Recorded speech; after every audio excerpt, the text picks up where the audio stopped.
আসসালামু আলাইকুম প্রিয় শিক্ষার্থীরা, আমরা এ পর্বে দশম অধ্যায়ের একটি বোর্ড সৃজনশীল প্রশ্ন সমাধান করব। এই প্রশ্নটি কুমিল্লা বোর্ড 2024-এ এসেছে। তো দেখো, আমাদের এই সৃজনশীল প্রশ্নের মূল যে উদ্দেশ্য, যে আমরা এখান থেকে আসলে ওলিয়াম প্রস্তুত করা যায় কিনা আমরা সেই প্রসেসটা শিখব। আমাদের দশম অধ্যায় কিন্তু অন্যতম একটা গুরুত্বপূর্ণ টপিক হচ্ছে ওলিয়াম প্রস্তুতি, সালফিউরিক অ্যাসিড প্রস্তুতিরই একটা অংশ বা একটা ধাপ ওলিয়াম প্রস্তুতি। তো আমাদের দেখো এই রিলেটেড প্রশ্নগুলো আসছে এখানে, আমরা সেই প্রশ্নগুলো এখন সমাধান করার চেষ্টা করব। ওকে, সো ফার্স্টে আসলে আমরা একটু উদ্দীপকটা একটু বুঝি এবং উদ্দীপক থেকে ক খ গ ঘ এর অ্যান্সারগুলো কীভাবে করা যায় সেই পয়েন্টগুলো নিয়ে একটু কথা বলি। ফার্স্টে বলতেছে যে সালফার আর অক্সিজেন বিক্রিয়া করে এম কে বলতো সালফার ডাইঅক্সাইড গ্যাস। সালফার আর অক্সিজেন বিক্রিয়া করে সবসময় কি উৎপন্ন করে? Sulphur dioxide gas. আচ্ছা, অন্যদিকে নাইট্রোজেন এবং হাইড্রোজেন বিক্রিয়া করে 2T, মানে কি দুই অণু অ্যামোনিয়া 2NH3, দুই অণু অ্যামোনিয়া তৈরি হচ্ছে। ওকে, গেল এটা। এবারে আসুন নেক্সট প্রশ্নগুলো। ফার্স্ট কোশ্চেন, সমগোত্রীয় শ্রেণী কাকে বলে? সমগোত্রীয় শ্রেণী কাকে বলে? সো আমরা মূলত সমগোত্রীয় শ্রেণী বলতে কিন্তু অ্যালকেন, অ্যালকাইন এদেরকে বুঝি বা এদেরকে বোঝানো হয়। তো এখানে কি বলছে দেখো, যে সকল যৌগের কার্যকরী মূলক একই হওয়ায় তাদের ভৌত ও রাসায়নিক ধর্মের গভীর মিল থাকে, তারা একই শ্রেণীভুক্ত, এদেরকে সমগোত্রীয় শ্রেণী বলে। তো সংজ্ঞাটা যদি একটু ভালো মতো ফলো করো তাহলে দেখবে কয়েকটা জিনিস এখান থেকে খুবই বেশি স্পষ্ট। নাম্বার 1, একই কার্যকরী মূলক। এই যে কার্যকরী মূলক একই, সো একই যেহেতু কার্যকরী মূলক, তার মানে কি এরা সবাই একই রকম বিক্রিয়ায় অংশগ্রহণ করবে, এরা সবাই একই যৌগের সাথে বিক্রিয়া দেখাবে, এরা সবাই একই রকম উৎপাদ তৈরি করবে। তো এখানে এই কথাটাই বলা হয়েছে যে সকল যৌগের কার্যকরী মূলক একই হওয়ায় তাদের ভৌত ও রাসায়নিক ধর্মের মিল, গভীর মিল পাওয়া যায়।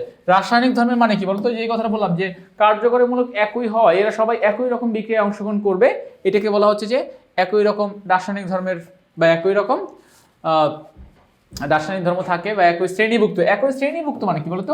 ওই যে তুমি বলছো যে একই কার্যকরী মূলক, একই কার্যকরী মূলক। তো কার্যকরী মূলক যেহেতু একই, তাহলে তারা একই শ্রেণীভুক্ত। এদেরকে খেয়াল করো, এদেরকে সমগোত্রীয় শ্রেণী বলে। শেষ, আমাদের ক এর অ্যান্সার এইটুকু ভাবে লিখলেই আমাদের অ্যান্সারটি অ্যাপ্রোপ্রিয়েট ভাবে হয়ে যাবে। ওকে, আমরা যাচ্ছি আমাদের খ এর প্রশ্নে। একই স্থূল সংকেত একাধিক যৌগের হতে পারে ব্যাখ্যা করো। খুবই একটা কমন একটা কোশ্চেন ষষ্ঠ অধ্যায়ের। একই স্থূল সংকেত একাধিক যৌগের হতে পারে ব্যাখ্যা করো, সেকেন্ড কোশ্চেন। আচ্ছা, তো আমরা এখন যাব এই সেকেন্ড প্রশ্নে। দেখো এখানে কি বলতেছে। আচ্ছা দেখো, তো আমরা একই স্থূল সংকেত একাধিক যৌগের হতে পারে, কোশ্চেন ছিল এইটা। তো দেখো খেয়াল করো, এখানে কি বলতেছে যে সংকেত দ্বারা কোনো যৌগের অণুতে বিদ্যমান মূল বা পরমাণু সময়ের সংখ্যার অনুপাত প্রকাশ করে, মূলত আমরা স্থূল সংকেত দ্বারা কি করি? অনুপাত প্রকাশ করি, তাদেরকে স্থূল সংকেত বলে। ভিন্ন আণবিক ভর বিশিষ্ট দুটি যৌগের স্থূল সংকেত, ভিন্ন আণবিক ভর বিশিষ্ট দুটি যৌগের স্থূল সংকেত এক হতে পারে। বেনজিনের আণবিক সংকেত কি বলতো? খেয়াল করো, বেনজিনের আণবিক সংকেত কি? C6H6। আর অ্যাসিটিলিনের আণবিক সংকেত কি? C2H2।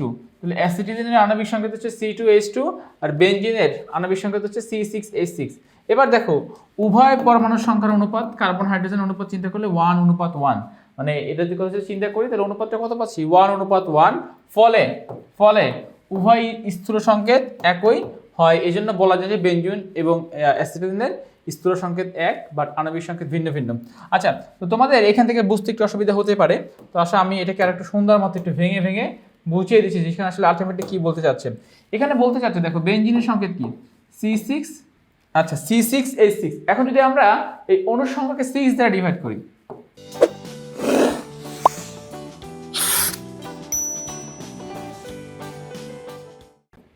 কাটাকাটি গিয়ে কি হচ্ছে?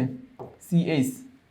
দেন অ্যাসিটিলিন C2H2, 2 দিয়ে ডিভাইড করো, তাহলে কি পাচ্ছ? CH পাচ্ছ। তাহলে দেখো তো, দুইটার স্থূল সংখ্যা CH, বেনজিনের স্থূল সংখ্যা CH, অ্যাসিটিলিনের স্থূল সংখ্যা CH, বাট আণবিক সংকেত কিন্তু সেম না, আণবিক সংকেত ভিন্ন ভিন্ন। একটা হচ্ছে C2H2, একটা হচ্ছে C6H6। তো এটাই বলতেছে যে আমাদের প্রশ্নে যে একই আণবিক সংকেত, একই আণবিক সংকেতের ভিন্ন ভিন্ন স্থূল সংখ্যা থাকতে পারে, যে একই স্থূল সংকেত একাধিক যৌগের হতে পারে। তাহলে আমরা স্থূল সংখ্যা সেম পেয়েছি, বাট যৌগটা আমরা ভিন্ন পেয়েছি। গেল আমাদের খ এর প্রশ্ন। আমরা এবার যাচ্ছি আমাদের গ এর প্রশ্নে। গ এর প্রশ্নে কি বলছে দেখো, এম ও টি গ্যাস দুটির ব্যাপন হারে তুলনামূলকভাবে বর্ণনা দাও। এম এবং টি গ্যাস। আচ্ছা, এম গ্যাসটা কি বলতো? Sulphur dioxide gas. এম গ্যাসটা হলো সালফার ডাইঅক্সাইড গ্যাস, আর টি গ্যাস হচ্ছে অ্যামোনিয়া গ্যাস। তো সালফার ডাইঅক্সাইড গ্যাস এবং অ্যামোনিয়া গ্যাসের মধ্যে তুলনা করতে বলা হয়েছে। আমরা এখন এই কাজটা করব। তো এখানে এম এবং টি ব্যাপন হারে তুলনা করতে বলা হয়েছে। সব মানে আমরা যে বিষয়ে কম্পেয়ার করবো সেই বিষয়ে নিয়ে একটু কথা বলি যে কী নিয়ে আমরা আলোচনা করবো। সো ব্যাপন হারের এখানে আলটিমেটলি ব্যাপন হারে তুলনা করতে বলা হয়েছে। আচ্ছা, তো আসলে আমরা আণবিক ভর ফার্স্টে নির্ণয় করি। ফার্স্টে আমরা আণবিক ভর নির্ণয় করি। তো আণবিক ভর, অ্যামোনিয়া এর আণবিক ভর হচ্ছে 17 আর সালফার ডাইঅক্সাইডের আণবিক ভর হচ্ছে 64। দুইটার আণবিক ভর কিন্তু ভিন্ন ভিন্ন। তো আণবিক ভর যেহেতু ভিন্ন ভিন্ন, তার মানে এদের ব্যাপন হার সমান না। আমরা জানি যেই বস্তু যত হালকা বা যার ওয়েট যত কম, সে কিন্তু তত দ্রুত ছড়িয়ে পড়তে পারে। এখানে অ্যামোনিয়ার আণবিক ভর 17 আর সালফার ডাইঅক্সাইডের আণবিক ভর 64। অ্যামোনিয়া গ্যাসটা কি দ্রুত চারদিকে কি করতে পারবে বলো তো? ছড়িয়ে পড়তে পারবে। অ্যামোনিয়া গ্যাসটা দ্রুত চারদিক থেকে ছড়িয়ে পড়তে পারবে। আচ্ছা, আর সালফার ডাইঅক্সাইড গ্যাসের ব্যাপন হার একটু কম। কেন? কারণ এর আণবিক ভরটা অনেক বেশি। তো আমরা জানি সূত্র কি ছিল, এরকম মনে আছে হয়তোবা তোমাদের, R = 1/√m, মানে আণবিক ভর কোনো বস্তুর ব্যাপন হার এর বর্গমূলের ব্যস্তানুপাতিক। তো যেহেতু ব্যাপন হার এর বর্গমূলের ব্যস্তানুপাতিক, অতএব ভর যত বেশি হবে বস্তুর ব্যাপন হার তত কম হবে এবং বস্তুর তত দ্রুত কি হবে? ছড়িয়ে পড়বে। তো আমরা জানি বস্তুর ব্যাপন হার তার আণবিক ভরের বর্গমূলের ব্যস্তানুপাতিক, অর্থাৎ বস্তুর ব্যাপন হার যত বেশি হবে এর আণবিক ভরটা তত কি হবে?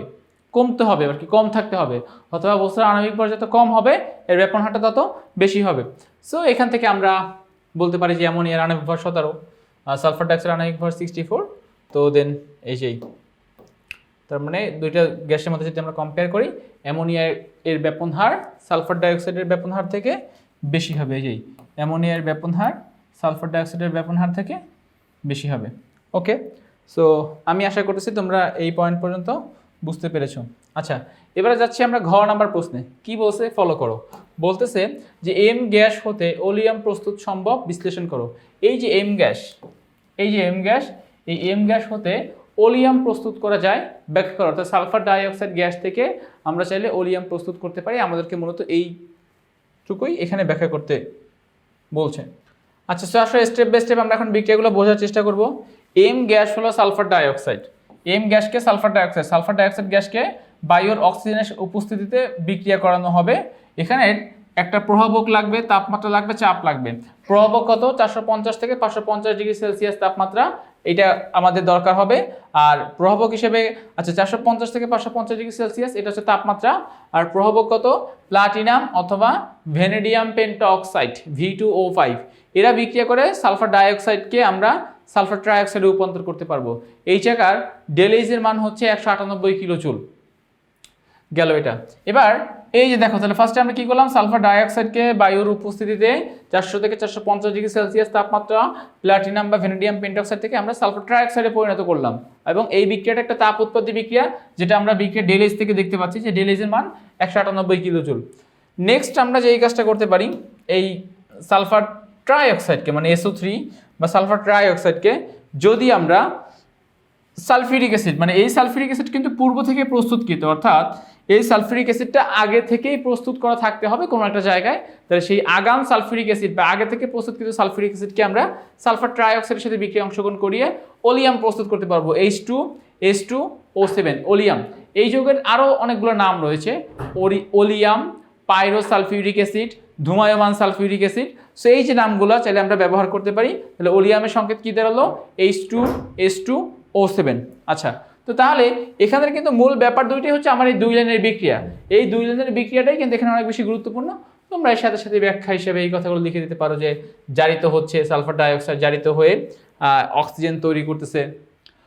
নর্মালি জারিত হতে চায় না, বাট প্লাটিনাম চূর্ণ দিয়ে করলে সেটা জারিত হয়ে সালফার ডাইঅক্সাইডে পরিণত হয়। সো জাস্ট নর্মাল কথাগুলো এখানে লিখেছে। আমরা এইটুকু অ্যান্সার লিখে দিতে পারলে আমাদের এই অ্যান্সারটা ফুললি কমপ্লিট হয়ে যাবে। তো তাইলে ক, খ, গ, ঘ চারটা প্রশ্নের অ্যান্সারই আমরা ফুললি কমপ্লিট করে ফেললাম। আমি আশা করছি তোমরা এই অ্যান্সারটুকু বুঝতে পেরেছো। সো আজ এই পর্যন্তই। নতুন কোনো পর্বে তোমাদের সাথে আবার দেখা হবে। ততক্ষণ সবাই ভালো থাকো, সুস্থ থাকো। আল্লাহ হাফেজ।